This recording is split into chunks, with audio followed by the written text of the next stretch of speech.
ఈసారి మీ ఇంట్లో చికెన్ బిర్యానీ అయితే ఇట్లా వేసేసుకోండి, చాలా సింపుల్గా ఈజీగా అయిపోతుంది.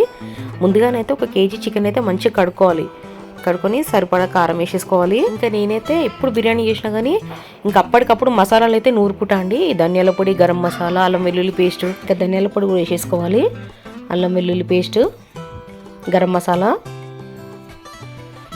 ఇంకా చికెన్ పెరుగు కూడా వేసేసుకోవాలి, సాల్ట్, ఇంకా నిమ్మరసం కూడా పిండుకోవాలి. ఇంకా ఇదైతే మంచిగా కలుపుకొని 1 అవర్ మ్యారినేట్ చేసుకోవాలండి, పక్కకు పెట్టేసుకొని. ఇంకా కంపల్సరీగా మ్యారినేట్ చేస్తే ఏంటంటే కొంచెం ముక్కకి మంచిగా అంత కారం అయితే మంచిగా పట్టుకుంటుందండి. ఇంకా మసాలా కూడా. ఇంకా మనం 1 కేజీ చికెన్ తీసుకున్నాం కదా, 1 కేజీ బాస్మతి రైస్ తీసుకోవాలి. ఇంక బియ్యం అయితే మంచిగా కడుక్కొని 1 అవర్ ఇవి కూడా నానబెట్టుకోవాలి, బియ్యం కూడా. ఇంక ఇప్పుడు మందపాటి గిన్నె పెట్టుకోవాలి, స్టవ్ పైన పెట్టుకొని ఇంకా నెయ్యి కొంచెము, నూనె కొంచెం వేసుకొని ఈ మసాలా అయితే వేసుకోవాలి. ఇంకా ఆకు, దాల్చిన చెక్క, లవంగాలు, ఇలాచి, సాజీరా వేసేసుకొని కొంచెం ఫ్రై చేసుకొని సన్నగా కట్ చేసుకున్న ఉల్లిగడ్డలు కూడా వేసుకోవాలి, పచ్చిమిర్చి వేసుకోవాలి. ఇంకా ఫ్రై అయినాక కొత్తిమీర, కరివేపాకు, పుదీనా కూడా మంచిగా సన్నగా తరుక్కొని వేసుకొని ఇంకా మంచిగా ఫ్రై అయినాక పసుపు వేసేసుకోవాలి. మనం ముందు వేసుకోలేం కదా పసుపు. ఇంకా పసుపు వేసుకొని అయితే కలపాలి. ఇంక ఇప్పుడు మనం మ్యారినేట్ చేసుకున్న చికెన్ కూడా వేసేసుకొని మంచిగా కలిపేసేయాలి. ఇంక ఈరోజు నేను బ్రౌన్ ఆనియన్స్ వేయలేదండి, ఇంకా కావాలంటే మీరు వేసుకోవచ్చు. ఏం లేదండి, ఒక చిన్న కడాయిలో అయితే కొంచెం ఆయిల్ వేసుకొని ఒక 2 ఉల్లిగడ్డలు కట్ చేసుకొని పొడవుగా ఇంకా బ్రౌన్ కలర్ వేయించుకోవాలి. ఇంకా మనం దమ్ పెట్టేటప్పుడు అది పైన వేసుకోవాలండి. ఇంకా మా చిన్నోడు అయితే తినోడు, నేను అందుకే వేయలేదు ఉల్లిగడ్డలు ఈరోజు. ఇంకా ఈ చికెన్ గిన్నె పక్క స్టవ్ పైనకి పెట్టేసి ఇప్పుడు ఈ స్టవ్ పైన ఇంకో మందపాటి గిన్నె పెట్టుకోవాలి.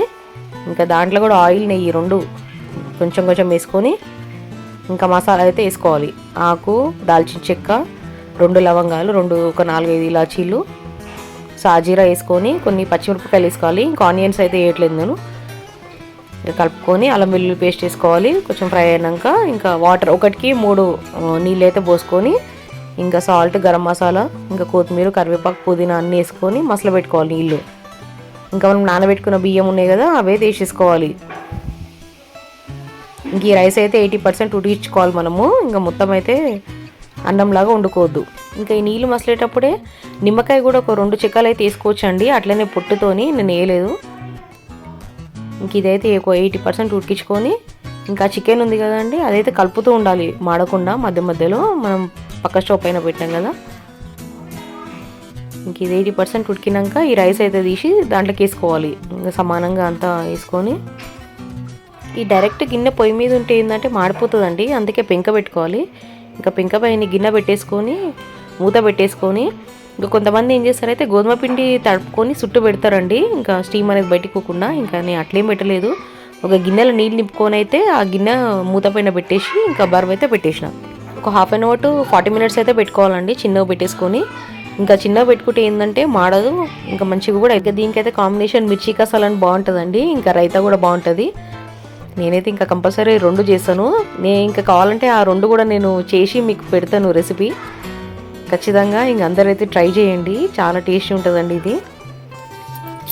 ఇంకా బయట కొంటే ఏంటంటే ఇంకా మసాలా ఇంకా ఎక్స్ట్రా అవన్నీ ఫ్లేవర్స్ వాళ్ళు యాడ్ చేసేసరికి హెల్త్ కూడా మంచిది కాదు.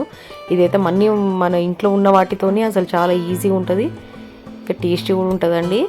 అందరూ ట్రై చేయండి, ట్రై చేసి నాకు కమెంట్ చేయండి ఎట్లొచ్చిందో మీకు.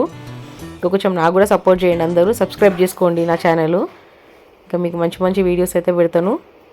ఇంకా నా ఛానల్లోనైతే షార్ట్ వీడియోస్లో చికెన్ పులావ్ కూడా ఉందండి, ఇంకా సింపుల్గా అయిపోతుంది అది కూడా. ఒకసారి చూడండి, అందరు చెక్ చేయండి.